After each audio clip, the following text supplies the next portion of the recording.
Close your eyes for a moment, just for a moment, and listen. Not to anything specific, just listen. Feel what happens in your chest when a melody appears from silence. Feel how your breathing changes, how something shifts in a place you cannot point to, how a sound, moving through air, can reach inside you and touch something that has no name. Now ask yourself this: where did that come from? Not the song, not the instrument. That feeling, that thing music does to you that nothing else can do. That response lives in a part of your brain so old, so deeply buried, that it was ancient before your species had a name for itself. Music did not come from civilization. Civilization came from music. And the story of how is the most beautiful story you have never been told. In 2008, archaeologists digging in a cave in southern Germany found a small object buried under meters of ancient sediment. It was pale, hollow, about the length of a human hand, made from the wing bone of a griffin vulture, with 5 holes carved along its length with a precision that took modern researchers completely by surprise. They recognized it immediately. A flute, 40,000 years old. This object existed before agriculture, before cities, before writing, before any civilization we would recognize as such, before almost everything we think of when we think of what it means to be human. And yet, someone made it. Someone sat in that cave 40,000 years ago and spent hours carefully hollowing bone and carving holes at precisely the right spacing to produce specific notes. Not random sounds. Notes. Deliberate. Chosen. Musical. The question that should stop you completely is this: why? Why would a person living in a world of constant danger, constant hunger, constant cold and darkness and threat, spend their limited time and energy making music? The answer changes everything you think you know about what music actually is. The flute is extraordinary, but it is not where music began. Music began long before any instrument existed. It began with the thing every human being is born carrying: the body. Your heart beats in rhythm. Your lungs breathe in rhythm. You walk in rhythm. You rock a crying child in rhythm without anyone teaching you to. Rhythm is not something humans learned. Rhythm is something humans are. Every culture ever studied, on every continent on Earth, has music. Not some cultures. Not most cultures. Every single one, without exception. Completely isolated peoples who had no contact with any other group for thousands of years had music. This is called a human universal, something so deeply embedded in what we are that it emerges independently everywhere humans exist. Language is a human universal. Grief is a human universal. Music is a human universal, which means music is not a cultural invention. It is a biological fact, something written into us at a level far deeper than anything we chose, or learned, or were taught. But why? What was music doing in the human brain before civilization existed to explain it? The answer starts not with beauty, but with survival. Before the bone flute, before any wind instrument, before any stringed instrument, there were percussion instruments, and the oldest ones found so far are not made from wood, or skin, or clay. They are made from mammoth bone. Enormous curved ribs and shoulder blades, found at sites in Ukraine and the Czech Republic, dating back at least 20,000 years, marked with the distinctive wear patterns of repeated striking, used as drums, as resonators, as the foundation of rhythm in a world with no other music. Researchers who have reconstructed these instruments and played them describe the sound as extraordinary, deep, resonant, carrying across open ground for enormous distances, the kind of sound you feel in your chest as much as hear with your ears. And these instruments were not found alone. They were found in groups. Multiple instruments, multiple sizes, producing different pitches, arranged in ways consistent with being played together. An orchestra, made of mammoth bone, 20,000 years ago. But the bone flute pushed everything back further, much further. And what it revealed about the ancient human mind is something researchers are still trying to fully understand. The Hohle Fels cave in southwestern Germany has given archaeologists more evidence of early human creativity than almost anywhere on Earth. Cave art,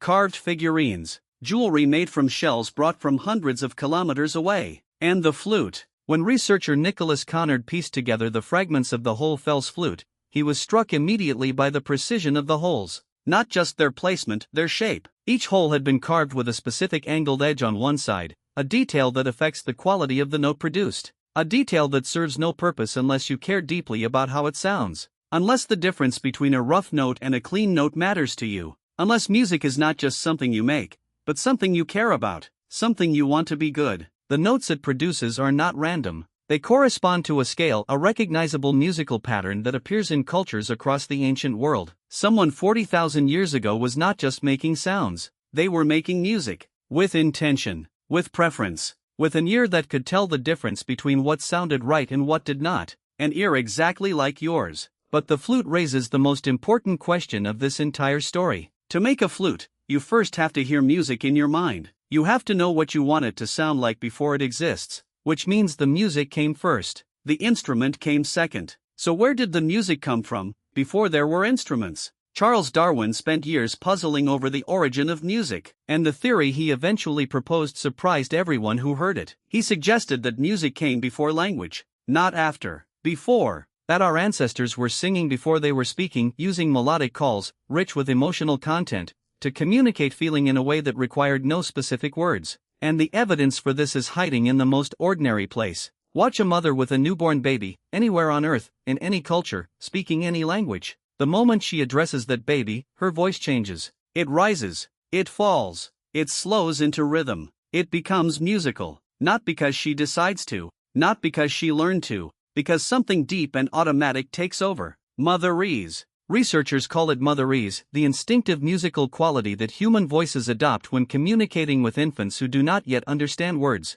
And the reason it works is that infants respond to music before they respond to language. They calm to rhythm. They brighten to melody. They turn towards singing before they understand a single syllable of speech. Because music bypasses the language center of the brain and speaks directly to something older, something pre-verbal, something that was there before words existed to describe it. In 2001, neuroscientist and Blood and her colleague Robert Zator ran an experiment that produced results nobody was quite prepared for. They played music to participants while scanning their brains. Not just any music that each participant described as giving them chills. That specific feeling, the one where a melody reaches you so completely that your body responds physically. Goosebumps, a shiver across the skin, a tightening in the throat. The brain regions that activated were the same regions that respond to food when you are starving, to water when you are dying of thirst, to physical contact, to the sight of someone you love. The ancient survival reward centers of the human brain, the parts that evolved to make you feel that something essential has just been received. Music was triggering the same neurological response as being fed, as being held, as being safe, which raises the question neuroscientists are still debating today: why? Why did the brain evolve to treat music as if it were essential to survival? Because for ancient humans, it was. Anthropologist Robin Dunbar, the same researcher who discovered the 150-person limit of human social groups, spent years studying what music does to people when they experience it together. His findings were striking. Music synchronizes bodies. When people make music together, their heart rates converge, their breathing aligns, their movements mirror each other. Their nervous systems begin operating in a kind of collective harmony that has a measurable effect on how they feel about each other afterward. Dunbar argues that group music making was the most powerful social bonding tool our ancestors possessed, more efficient than physical grooming, more inclusive than conversation, because music can bond an entire group simultaneously, not 1-to-1, not even 1-to-10. One voice beginning a song, and 30 people joining, are all being bonded to each other at the same moment. Trust building, cooperation deepening, the sense of shared identity that a group of humans needed to survive together, being reinforced every time the rhythm started. In a world where your survival depended entirely on the loyalty of the people around you, music was not entertainment. Music was infrastructure, the invisible architecture that held the group together when nothing else could. And there is one more thing music gave ancient humans, something researchers rarely discuss, because it is harder to measure, but perhaps more important than anything else. Ancient human life was brutal in ways most of us will never experience. Infant mortality was devastating. Injury was constant. Loss was relentless. The cold, the hunger, the predators, the endless uncertainty of a world with no safety net, no medicine, no guarantee, no way to know if tomorrow would come. The psychological weight of that life was enormous, and humans needed something that could carry that weight when the body could not. Music carries emotion that has no words, grief that is too large to speak, joy that language makes smaller by trying to describe it, fear that needs to move through the body rather than sit in the mind. Music moves those things. It gives them somewhere to go. It transforms unbearable feeling into shared experience, into something that exists between people, rather than trapped inside one person, alone. The person who first sat in a cave and made a sound that was not a word, but was understood by everyone who heard it, was not making entertainment. They were making medicine. They were making the thing that allowed a group of humans to survive not just physically, but emotionally, to get through the unbearable night, and still be there when the morning came. 40,000 years ago, A note rose from a bone flute in a cave in Germany. It passed through air and reached people sitting in the dark. And something happened in their chests, the same thing that happens in yours when the right song finds you at the right moment. That note has never really stopped. It passed from that cave into every culture that has ever existed. It lives in the lullaby sung to every child who has ever been frightened in the dark. In the funeral song sung over every person too loved to let go of quietly. In the music that found you at the worst moment of your life, and made it possible to keep going.